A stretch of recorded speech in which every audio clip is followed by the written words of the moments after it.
Hello and welcome to Mediumship Matters with me, Hannah Macintyre.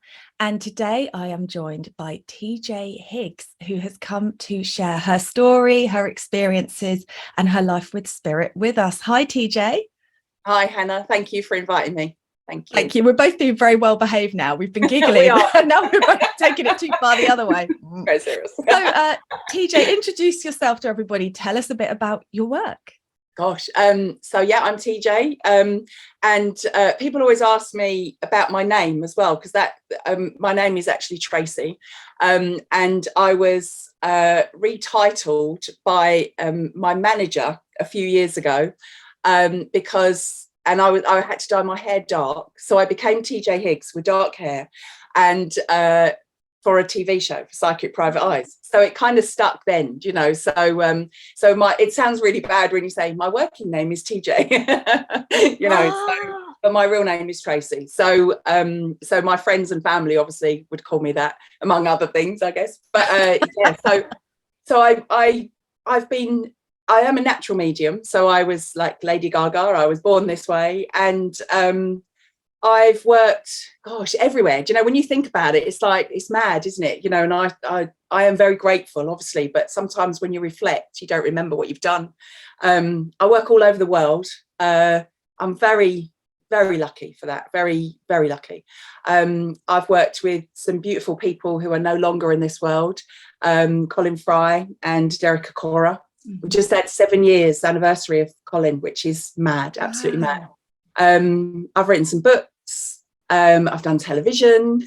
I've done all sorts of stuff. You've done everything. Yeah, I do. And I've just started. Well, I'm a bit of a wuss. I'm not like you. I decided I was going to do a podcast about 2 years ago. And I think I've done one episode. And so I'm going to try and start it again. No. Maybe I'll learn something from you today, Hannah. You can come on mine. Show me how to do it. Oh, well, I will happily help you with any of that, but I think it is just finding the time. And I looked on your website and I said to you before we started, it's rare for me to find someone who's as busy as I am, but I think you might even be busier. There is so much going on because you're still demonstrating. Yeah. And teaching, mentorships, just huge amounts of stuff going on. So you're a natural medium. Obviously, I'm not. Tell me what that was like for you growing up. Was this something you were aware of as a child? I really just thought everyone else was a bit, sorry, because the word is stupid, because I kept thinking, why would you do that when that's going on? And why would you say that? Why would you do this? You know, so as a young child, questioning, you know, one of my first memories is of my pops died when I was sort of like a little 2 to 3 year old, and I remember him, you know, I remember being with him, which is very unusual, isn't it, to have memories of that. But I remember the smell of him, you know, and you'll understand that, you know, that's how we work with our senses, don't we, you know. So I remember all of that, and then I remember being told off because after he died and he was sitting in the living room and people would sit, you know, my uncle would sit on him and I would be screaming like, get off, Pops, you know, and they would be looking at me. You know, my nan, Elsie, she used to just look at me, and I think she always said I had second sight, you know, so that's how she described it, which obviously I didn't know as a kid. I didn't know. But when odd things would happen, you know, my brother Colin, not Colin Fry, my brother Colin, who's now in spirit, when I wrote my book Living with a Gift, I was going through some, you know, examples, and we had a Jack Russell. Colin is my stepbrother, so we had a Jack Russell, and when she like glowed blue, you know, you shouldn't touch her because she'd bite, but when she was green it was all right. So it was almost like bad mood, good mood, you know. And Colin was alive when I wrote the book, and I remember having a chat with him one day, and he's like, the dog was brown and white traced, you know, it was a Jack Russell, so it was never blue or green, but it was to me. And I was thinking, why are you doing that? Or, you know, all of these things. And I had quite a horrible experience actually when I was I would have been less than about 11, so maybe 9 to 11. My stepmom took us, so there was 5 of us. We were a bit like the Brady Bunch, you know, so her 3 and us 2. And we went to this caravan in Clacton, and nothing against Clacton, by the way, anyone. But it rained the whole time. And it was her and her friend had taken us all to this caravan. And I remember being in the bed but there was somebody else in the caravan, you know, like in the bedroom. And you know, the sixth sense, you know, when he looks under the bed. Well, that was my experience in Clacton and there was a girl and a boy underneath the bed. So I couldn't sleep because no one else could see it. So then you feel like an oddbod, you know. So yeah, just remember those sort of things, like from being very young. And recently I did one of my friends runs a Red Cross centre in Harlow in Essex, and she sent me a message, Trace, can you send someone to do readings at my event? I went, I'll come myself. And she was like, you're going to come? I was like, yeah, I can do it, Michelle, don't worry, I promise you I'll be all right, you know. So, and she knew me when I was like 9, from 9 years old, you know, and obviously life's got in the way and we've grown up, got married, had kids. And she said, I was all right during the daytime. She said, but once it got dark, she said, you changed. She said, like, your eyes changed, your energy changed. And I was like, oh, that's, you know, how people saw you back then, you know. And and an old school teacher, Miss Ware, who was my favourite, I loved her. We had a school reunion. God, that was Harold. So that was 12 years ago. We had, when we all turned 40, we had a school reunion. And yeah, she said that she wasn't surprised because she could see it in me. And again, she was my teacher only up until 11, you know. So yeah, so I've always been weird, I guess, you know, and I've got spooky eyes, as everyone says, you know, like weird eyes that change colour. But I never really realised no one else could do it, you know, so I didn't know it was any different. And I know that you say that you're not a natural, but I think sometimes when you are as developed as you are, you know, and I know we've only just met, but I can see that in your energy, you might not have decided to use it until now. But I would say if you go back over your childhood and those young years, you're probably already making the connection, but not in a way of saying, I can do this, you know, so because it's the reflection part when you know you've been doing it all your life. You know? Absolutely. Yeah. There's so many moments where I can see spirit with me, but I was just completely unaware. And in my own fairyland, which is probably why. But that's another story.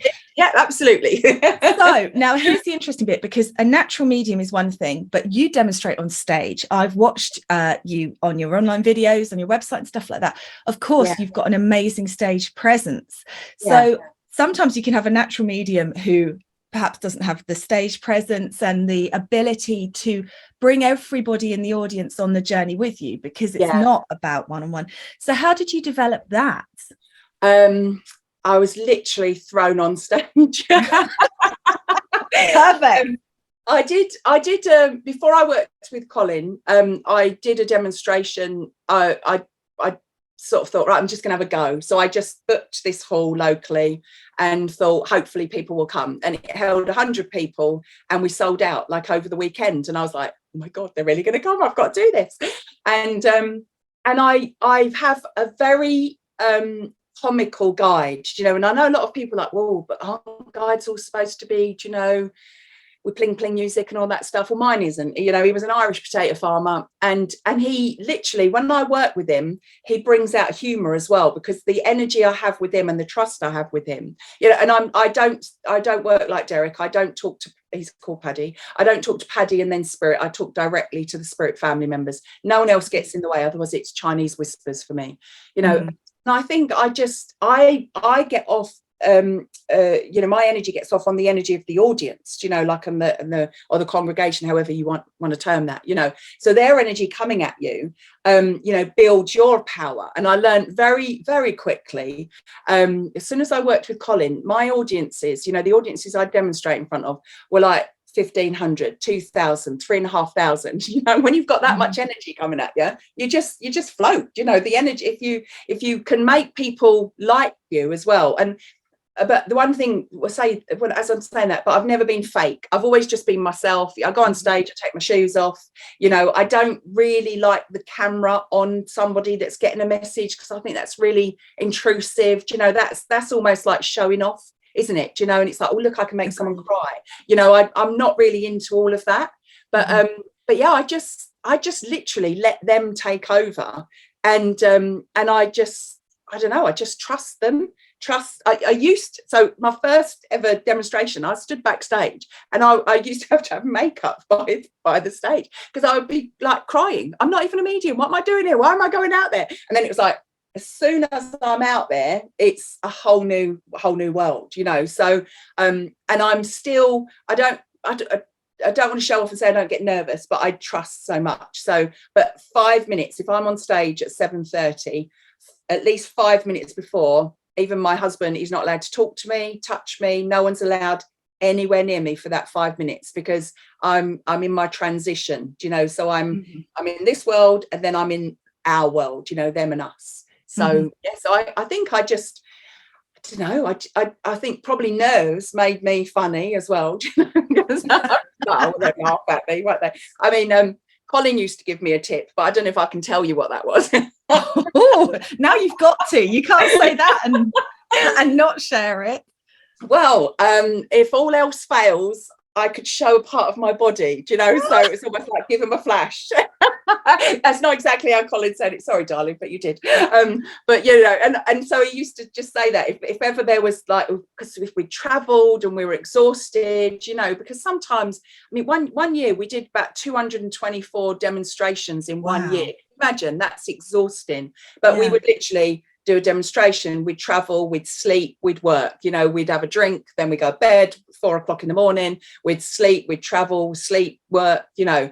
So but yeah, he used to just say that to me. And yeah, my thing with him was and I do it to my students, so before we go out, because people used to ask, like, what have you just been speaking about before you go on stage? And I'm like, I can't tell you some of the conversations we've had before we go on stage, you know, because we're not sitting there, you know, floating on lotus leaves. We're living people. Yeah, exactly. My prayer is, don't let me down, you buggers, or I'm not doing this again. That's what I say. You know, and, that's it, you know, I'm going to do my bit, you do yours.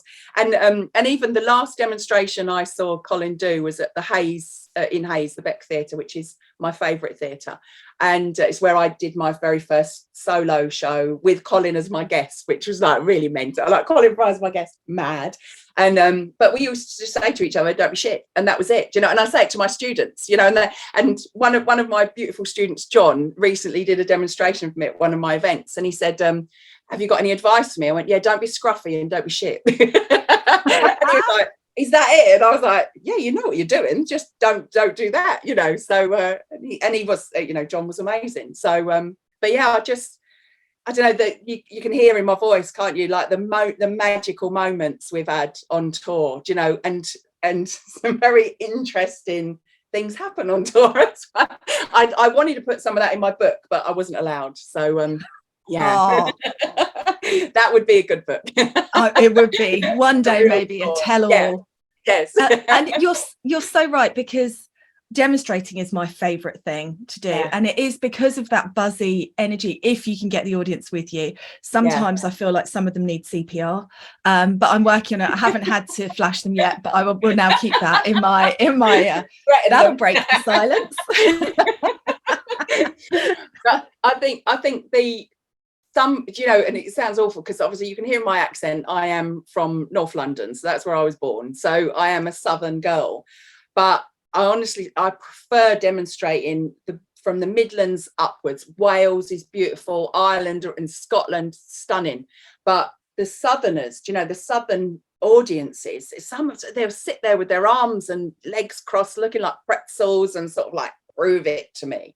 You know, I mean, I worked in a theatre. I think it was Woking. It was somewhere like that. It was definitely a W, I'm not sure, Woking or Worthing, maybe Worthing actually, sorry, Woking. I work in a church there, it's beautiful. Yeah, and but all night it was sort of like getting the evidence, and I'm sort of like, I'm drawn to a space, do you understand this? No one speaks, and then I'm like, okay, you understand this? So pointing them, yes I do. I understand X, Y, Z. And I said, well, that's what I've said, you know. And all night, and finally the last person said, I understand that. And I thought, it's only taken you 2 hours to understand what I'm trying to achieve here, you know. And I got an excellent review on Facebook because I was told that I had plants in the audience because I'd gone direct to every single person. So I said to the person, thank you so much. That's the biggest compliment you can give to a medium, that we got plants in the audience. My evidence was spot on. I was going to the right people, and you're accusing me of being a plant. Thank you so much. I don't think they were impressed that I was happy about that. Yeah. Oh, Yeah. it's so funny, isn't it? Yeah. So that's one of the things that I was going to ask you, just purely for my own interest, is how you went from how it feels managing an audience where you're going from 100 to what did you say, 3,000? Like, yeah. So it's you have to go direct in that scenario, do you, to be able to? I worked. We did the Playhouse Theatre in Edinburgh, which is a beautiful theatre, and they wouldn't even let me go out and look at the stage, and and they were like, just do it blind, darling. Just go out, Colin sort of, just blind, darling. Just stay backstage, darling. Don't worry, darling. And I'm like, I don't even know what this theatre looks like, because we come in the back door, don't we? I've never been in there before. And then it was sold out, and it's about it's the biggest theatre in the UK. So it's 3,500, whatever. There was no space in the theatre. So I'm like, oh my God, this is my biggest one. Oh my God. And then, I was kind of just thought, if I do this wrong, it's going to, because I was on tour with Colin and with Tony, with the boys. And I'm thinking, if I do this wrong, I'm going to let them down, So then I got myself into a right little tiz. And then, so I just spoke to Spirit, and I was just like, if I'm meant to do this, it'll be good. And if I'm not meant to do this and I crash and burn tonight, I'm never doing this again. So you're cool. You help me, or I'm not doing it. And that I am like that with them. I'm very probably annoying to them, but I don't care. If you want me to do it, help me. I'm doing everything I can. And I've always been like that. And I literally went out, and I'll never forget, because I was describing this lady, and if I only remember messages if I've written them down. Otherwise, I don't, like you. They're not our information, are they? So they disappear. No, so I'd written this down, because as I went out, I got this lady, and it was her son-in-law. And in that theatre, there's balconies, side balconies, not just tiers, there's side balconies. And I was like, and I'm up there, and I want a man with a blue shirt. I said, this is your mother-in-law. And so I had to wait. And then this guy stepped forward. Obviously, you need a screen for that audience. And this man with a pale blue shirt stepped forward. This is your mother-in-law. Yes. How she passed, etc. It was like, yes. So I thought, excellent, like that, so I'm like, okay, we're on a roll. And then, and whoever you are, if you're watching this, young lady, thank you. Because then I had a mum come forward who was really, really beautiful lady.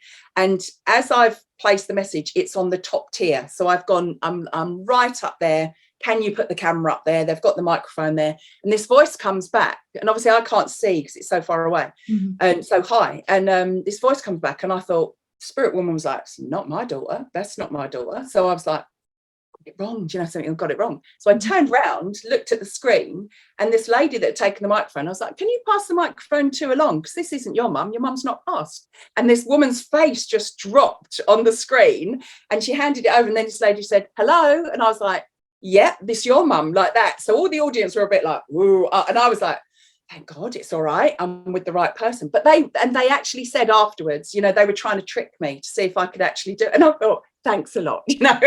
Thank you so much, ladies. Yeah. So wow, awful. But it's you have to do that. And the thing is, when you do go direct, you get accused of being, you've Googled them, or you've checked them all out on Facebook, because I haven't got time for all that. And but you've done that. So it almost makes you a little bit nervous to say, this, I've got this person and I'm coming there. But I think part of the way I teach my students as well is I will make a strong connection with the spirit person first. I'll get the names and I'll get the information, whatever I've got to present, and then I'll present it, because I don't believe in saying I'm coming to you, because then my psychic self would kick in, and I can give them a whole reading without even spirit being in the building, so, and a lot of people are working and demonstrating like that and putting words into spirits, mouth, and I do not like that at all. That to me is stale mediumship, and it's for want of a better word, it's fake mediumship. It's not, people are taking messages, for psychic messages, which are still valuable, don't get me wrong, but don't say your nan or granddad are saying it, because they're not even in the room necessarily, so that's why I power up, I present the spirit person, then I make a connection. And obviously once you've made that connection with your recipient, the voice immediately gives you psychic connection, because you need that psychically to spirit, psychically living. Sorry, Hannah, you know all this, but no, it's great for the listeners.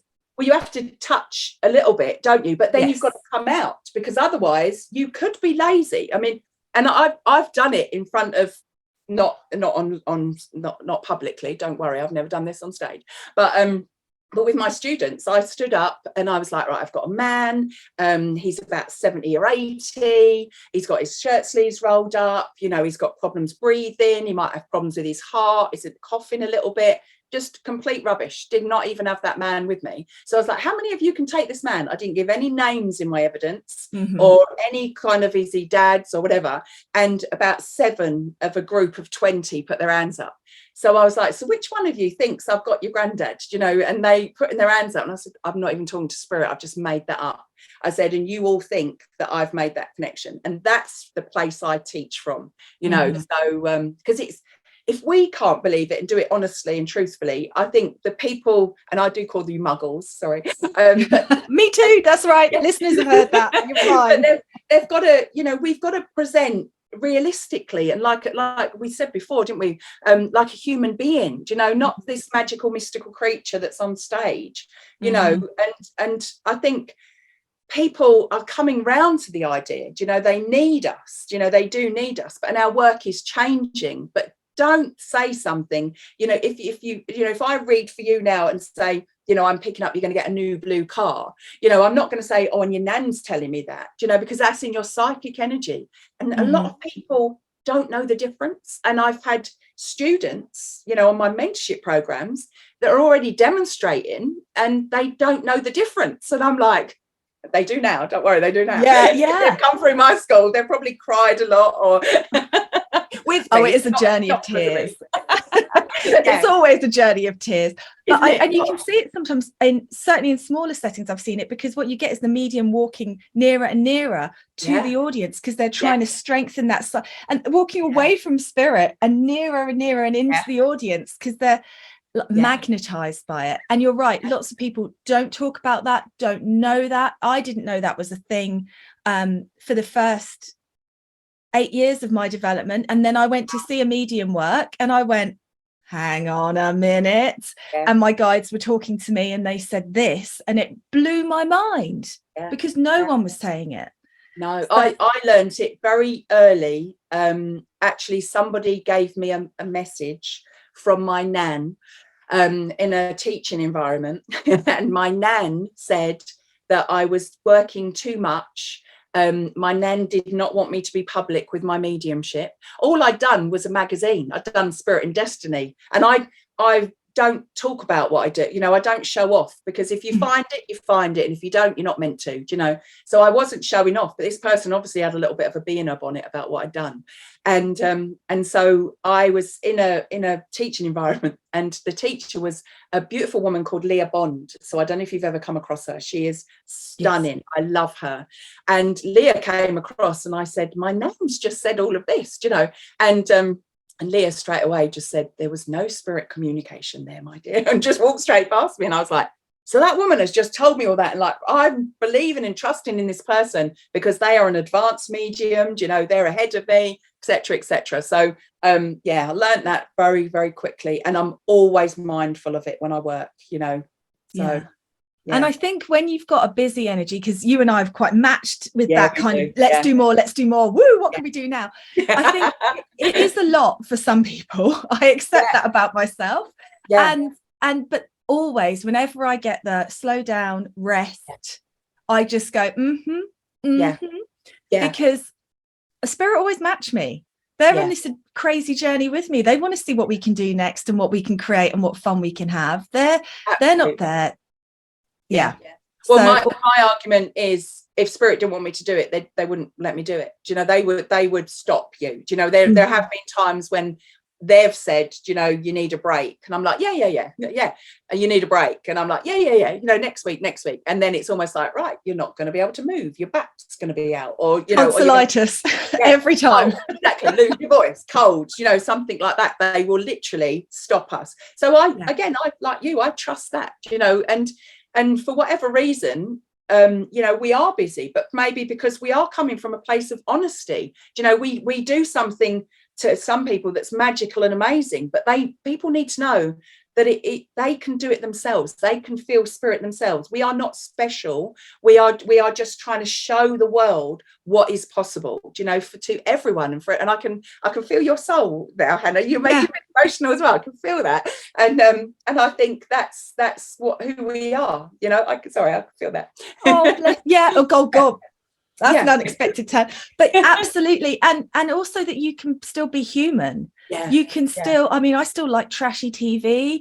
I still enjoy a bottle of wine at the weekend, you know, sometimes more. But that side of it too, because I think lots of people are held back from that connection because they think that they're going to have to change their lifestyle. And of course, you do make better choices when you're connected to spirit, but you can still be very human in that.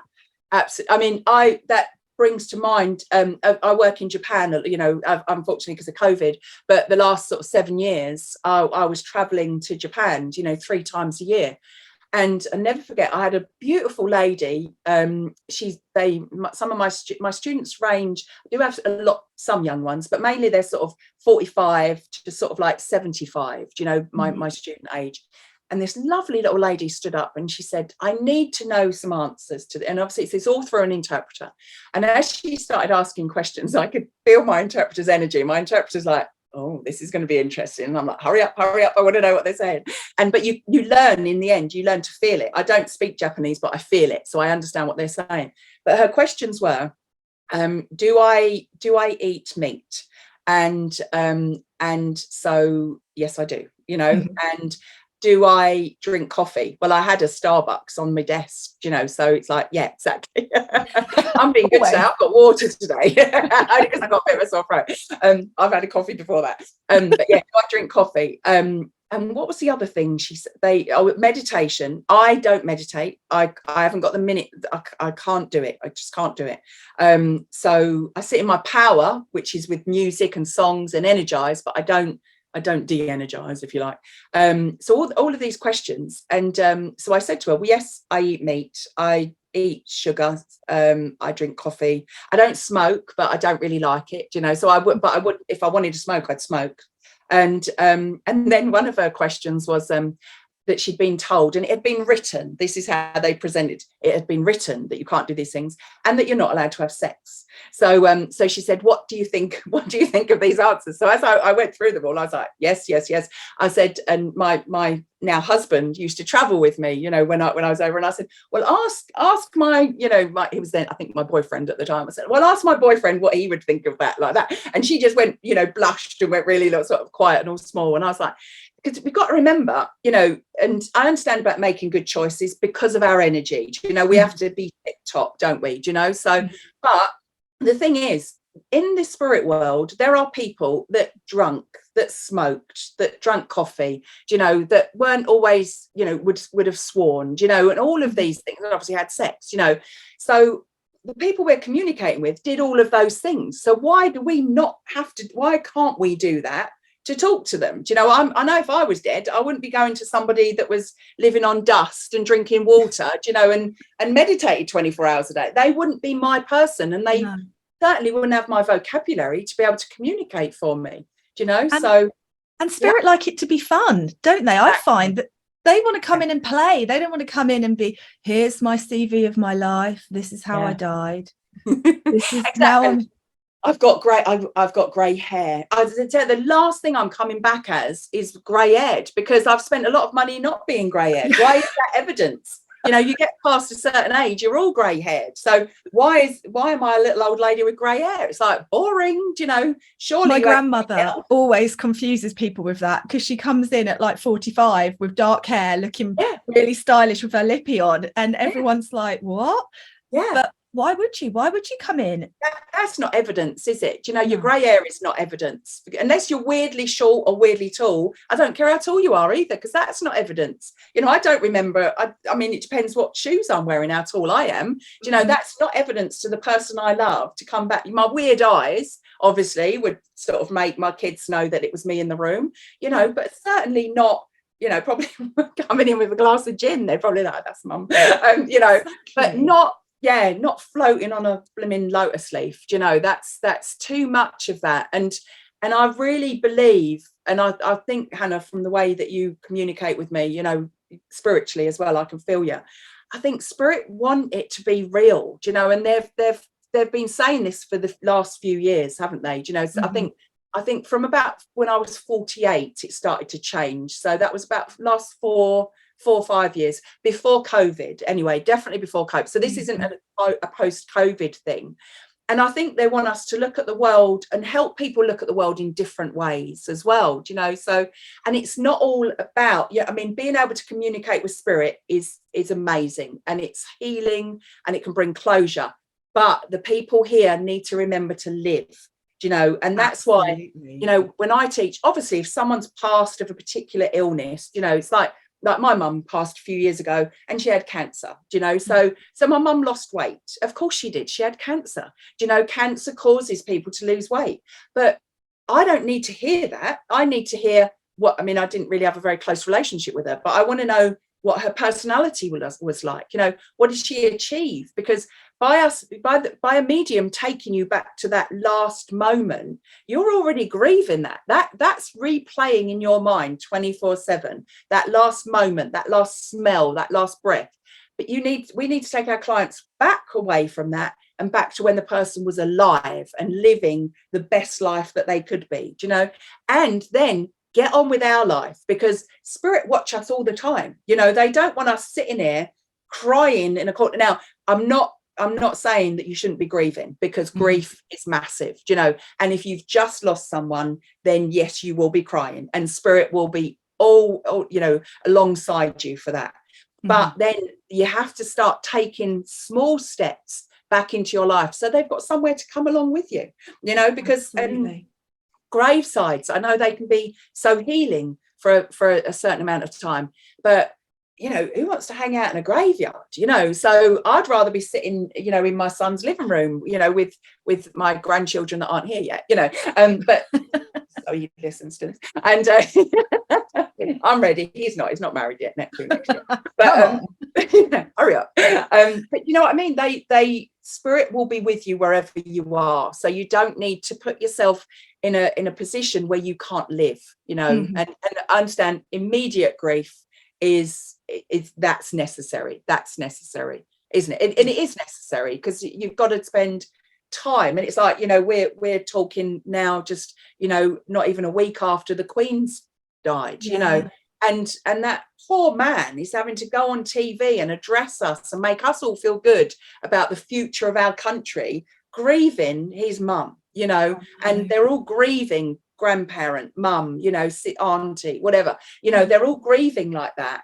And yet the world is putting such a demand on them, you know, so it's quite a special time, I think, in the world, isn't it, right now? Absolutely. To talk about grief, certainly. Certainly. And I think because it touched so many of us, because we realized what a steady presence she'd been. I wouldn't say that I'm particularly connected to the royal family.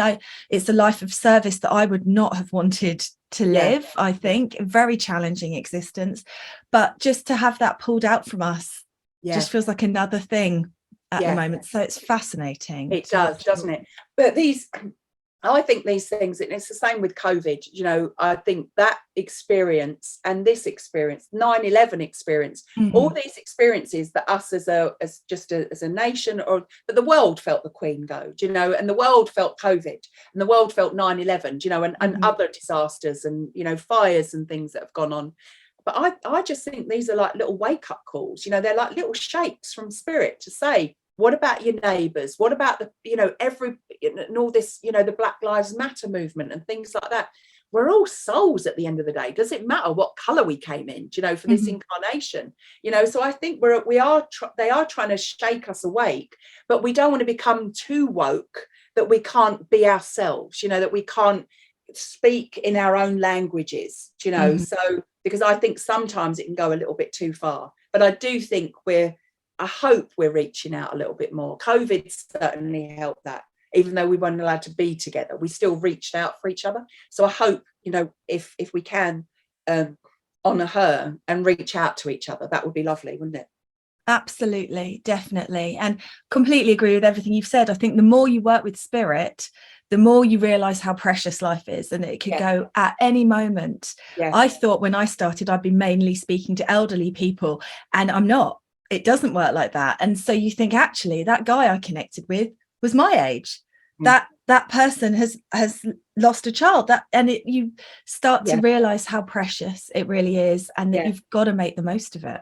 Yeah, absolutely. I think the elderly people are the ones that train us, because it's easy, and I don't mean the mediumship is easy, but it's easy on your soul to be speaking to somebody that passed, that had a good life, you know. So when you're working as a baby medium, you know, and taking your steps, a granddad that was like 75 or 85, that's almost like, okay, well, he had a good life and he had a good innings, so that's okay. But then the more you develop and the stronger you become, you know, and I think I do talk a lot about vocabulary. The more vocabulary you have, the easier it is for spirit to communicate with you, you know. And you said earlier, like, you watch trashy TV. That gives me so much evidence, you know. I've written about that in my books, you know, sort of saying I've watched scenarios, and I have we've actually become friends. Beautiful lady called Cheryl Ferguson. A lot of people know her as Hev from EastEnders. And she was in my show. She came to a show. I didn't know she was going to be there, and that's the night we met. And but I said to her afterwards, I said, your death on EastEnders became evidence for me. And she's like, what are you talking about, Trace? What are you talking about? And I said, well, I watched that because I don't watch a lot of EastEnders. I was a Neighbours fan, and they've got rid of it. I'm I'm still disappointed. And my husband too.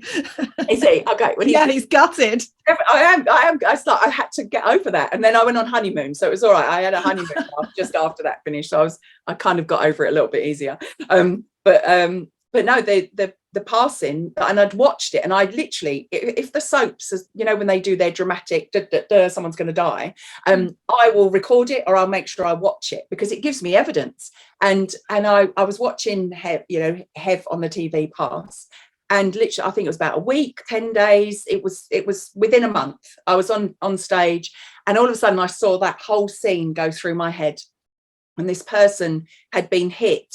And it wasn't that, you know, they didn't mean to kill them, and it was an accident, but obviously it still caused a lot of issues. It wasn't exact, you know, the word for word the scenario, but it was the ultimate way of where Ben didn't mean to kill her. And she was like, oh, I love that trait, you know. And she's a very good friend. She popped for our wedding in the evening, bless her, all the way from like up by Blackpool to come down to say hello. Oh, lovely. Yeah, gorgeous woman. But yeah, so that was quite interesting, telling her about her death, you know, became part of my evidence, you know. So all those sort of things, read, listen. Music is massive as well, you know. The books that I read, and I did when I did Psychic Private Eyes, one of my friends gave me a book called Birdsong by Sebastian Folkes. I don't know if you've ever read it. It's not something I would have picked up, you know. It was I wouldn't have thought of that. And anyway, he gave me this book, and I was reading it, and it's about World War I and the trenches, and there's a love story in there as well. There's a story about sorry, Sebastian Folkes, if you watch this, but I can't remember all of it. I'm just in case. You don't want an email from Sebastian. She got that wrong. Yeah, totally right. But there was something about someone going AWOL or some, you know, all of this, and Colin and I had got this, we had a ferry trip to Boulogne because we were filming Psychic Private Eyes. And you don't know what stories you're working on. You know, it's just like you go in there. Unless you did the photos, you haven't got a clue. And so we've stood on this beach in Boulogne. And I remember it was like, I had to do my bit before anybody could eat. So it's like, hurry up, you've got to get this quick with no information, like no pressure, just stand on a beach and get it. And all of a sudden, this pages from Sebastian Folkes started going through my mind, and I could feel lice on my arms. You know, I could feel it. I knew I was in the World War, you know, the uniform. I could smell it. I could smell the trenches. I could see somebody running. It was weird and amazing. But the book was almost like reading itself back in my head to tell me what I had to say, because we used to have all these different PDs, and they were like, how do you even get that information? I said, well, if you let me sleep before I work, I get it in my sleep really quickly. But otherwise, they're showing me books and different situations. And so, you know, I'm sure, sorry if I've ruined it for anyone. If anyone's watched Psychic Private Eyes and I'm standing on a beach and you think, oh my God, look at her. It's literally, it was a book being read back in my head, you know. Yeah. But that is how they work. Yeah, that is how they work, and people need to talk about that, because I think we all expect it to be some bearded guy with a scroll, just, you know, pop it up. One of them. Me neither. That's me tick list when I pass over in it. It'll be like, there's the bearded man with a scroll, we've been waiting for you. Yeah, and they'll go, access denied. Yeah. You meat-eating wine drinkers. I know, yes. There's a section for you. It's warm, I don't mind. It's where the party's at. So thank you so much for taking the time. It's been absolutely fascinating. I think I've managed to keep my mouth closed most of the time and not just have it hanging open. Mesmerized. If you have loved what TJ's got to say, you can check out all of her stuff. Just Google TJ Higgs and you come up. It's miraculous. And thank you again for just sharing all that experience and knowledge and light with us. Oh, thank you, Hannah. Thank you.